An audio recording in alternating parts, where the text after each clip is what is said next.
vihiku või kui ei ole vihikut pastaga, tulge küsige, ma saan teid aidata. Ei ole vaja, et mingid tülid tekivad. Saaksin küll. Palun tuleta meelde, kui ma lähme siit ära, et ma pikendaksin. Nii et ühesõnaga.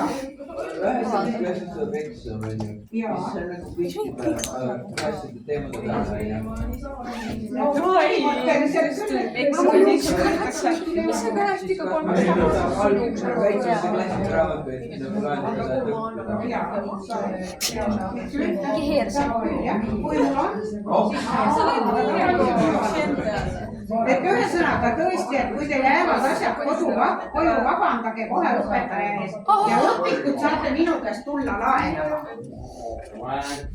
Te olete juba suured inimesed tõesti, et õpetajatega ei ole mõistlik ülbitseda. Esiteks on ebaviisakas, aga kui sina oled ülbe, siis õpetaja võtab ka samasuguse hoiaku ja siis lähebki tüliks. Parem siis nagu, kui sa ise ka veel tead, et sa oled süüdi, sest sinu vastutada on need õpikud. Võta, hoia madalat profiili ja vabanda ja asi laheneb märksa lihtsamini ära. Ei ole mõtteks ülbitseda. On ju nii?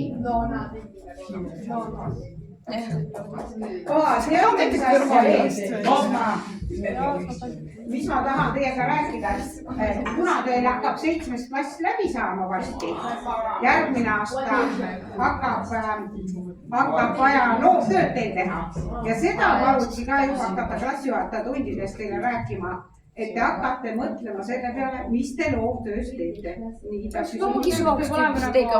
Teemaga seotud õpetaja või see on võib-olla õpetaja, keda ma natuke rohkem sain.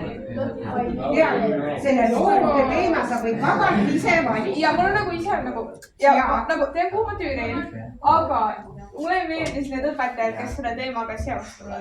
Tegelikult ega selles mõttes, et loovtööd ei pea juhendama otseselt, kui sa seda praktilist tööd. Näiteks sul on mingi keeruline kapi ehitus, siis mina ei oska sind tõesti seal praktiliselt juhendada. Siis sa pead tõesti valima tehnoloogia õpetaja. Aga kui sa saad ise selle hakkama ja on vaja ainult seda kirjaliku töö juhendamist, siis on tegelikult vahet pole. Siis ma võin mingi ette. Ja siis on ükskõik millise õpetaja valida. Nii. Loovtöö koosneb 2 osast. 7. klass Rikko Randla Tooria. Sul on nagu kaina kiirakas mõtlesin. Teid puudutab ka see teema. Rikko! Kas sa saad ka natuke hetkeks tähendada? See on baalidraamik. Et see loovtöö on tõesti selline, mis teil on 8. klassis kohustuslik ja kui te seda ära ei tee, siis te kooli lõpetada ei saa. Loovtöö... Kui sul on poolesti või 2, kas siis sa jääd suvetööle? No kartul küll, jah. Ja kui 3 on? No 3 küll ei jää rahuldavaga saad ikka edasi. Aga loovtööga on see, et sul võib olla mingi praktiline töö, mis tähendab seda. Rikko! Sa võid näiteks viia läbi mingi võistluse või mingi tunni anda. Teed veel praktilise asja ära ja siis kirjutad selle kohta otsikirjandusest. Vaata loovtööga on nii, et seal kirjutad sa ainult kirjanduse ülevaates sa kirjutad ainult nende inimeste, kes on varem midagi kirja pannud mõtteid oma sõnadega ja ainult enda töö kohta kirjutad sina ise, et sa refereerid teiste teksti. Paaris võib ka teha, jah. Aga siis see töö peab olema nagu see pikem, kui tavaline. Aga sa pead nagu seda teha. Aga kõik teha ka täiesti uus töö. Nii. Jah, aga näiteks kui sa ehitad, no ma ei tea, mis sa tuleb sul mõni mõte. Näiteks ehitad mingi laua või kapi, siis sa peaksid kirjutama teoorias, ütleme 6-7 lehekülge. Mööbli ajaloost võib-olla ja võtad keskendur mingile spetsiifilisemale uurimus tähendab seda, et siis käid ja uurid kuskilt raamatust, kuskilt kohtadest, võid intervjuusid teha, näiteks mul oli Alviniga koolitoidu ajal või see sureb ära järgmine aasta. siis ta tegi selle vana ja siis pani selle sinna sisse. Mis see tähendab? Ma mõtlesin, et sa võta mingi kindla teema ja aga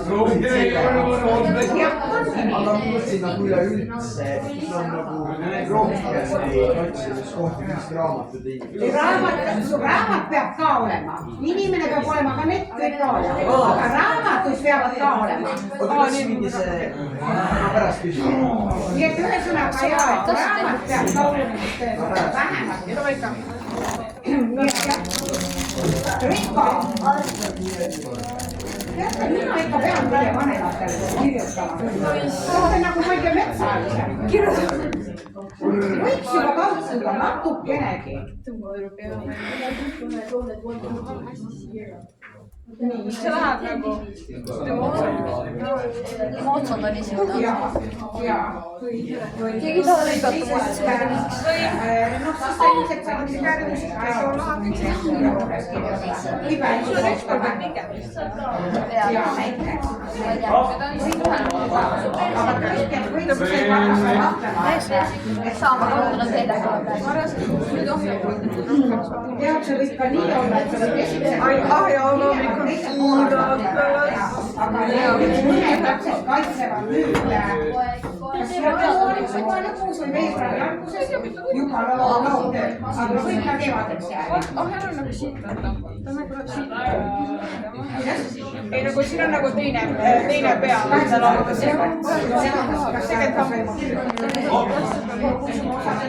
Ja kui sa üksinda oled, siis ilmselt sinu pärast üksinda komisjoni kokku ei ole. Kuidas? Poisid, ärge lärmake, kõvasti ma ei kuule. Kahekesi saab teha, jah? Kahekesi võib ka teha. Tõepoolest, et osad teevad näiteks loovtöö kaitsevad juba, ma vaatasin siin veebruaris ära, aga muidu reeglina on see jah, 8. Kes on varem jõudnud valmis, siis saavad juba nüüd aasta alguses ära kaitsta. Et siis sa saad käest ära selle. Kuidas? Aga ilmselt kaitsmisele kutsutakse teid juba vaatama, et te näete, kuidas see protsess käib. Kas see nagu, et see kõrvuste kaitsma? Jah, üldiselt rohkem seda ei lubata, jah. Muidu siis peaks väga pikk töö olema. Ja väga mahukas tööd. Aga ilmselt, kui nüüd kaitsmised hakkavad, ma ei tea, nüüd veebruaris kutsutakse, aprillis on veel kohustatud minna vaatama, kuidas see protsess käib. Et ikkagi komisjoni ees ja inimesed kuulavad ja näevad, kuidas te kaitsete. Klassikaaslased ka, aga teised võivad ka kuulama olla ja 7 tavaliselt kuulavadki 8 liike. Nii et teil on suur seltskond, et peate sellega arvestama, kes tuleb ja kaitsetama tööd. Mulle meeldib nagu avalik esimene suhtes. Kas on mingeid küsimusi kellelgi veel?